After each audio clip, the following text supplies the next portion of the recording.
You've got to be very careful because you've got to keep that distance because you can't only be a fan, you do have a job to do, but you have to realise how lucky you are to be working in all these great events.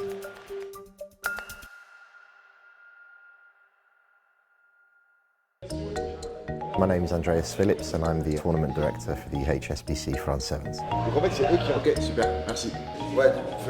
A lot of phone calls, a lot of text messages, a lot of WhatsApps, a lot of calls on the radio. Emails are always tough to get through to on match day. I'll probably end up with 300 to 400 unread emails. I'll spend my day communicating with as many people as possible. It's really 90% of the job is getting that communication between all the different parts of the event. The best way to describe it is just coordinating so many different people on just an amazing event. We've got so many different people to bring together to deliver 3 days of high-level sevens rugby.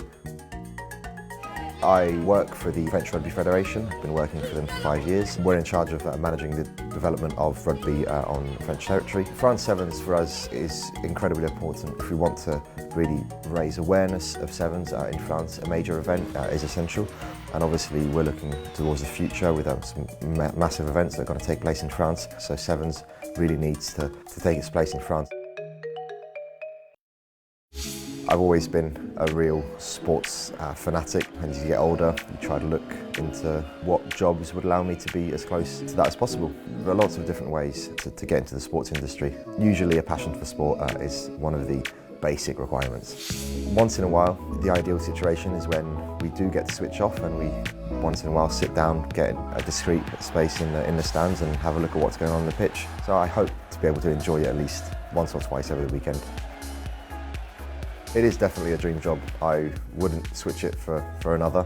But you've got to be very careful because you've got to keep that distance because you can't only be a fan, because you do have a job to do, but you have to realise how lucky you are to be working in all these great events. HSBC France Sevens, Toulouse winners, Fiji and New Zealand. It is a relief because it's over, but it's also a bit of a crash. And the adrenaline will suddenly come down and we'll have to start thinking about next year. We're proud from the start to the end.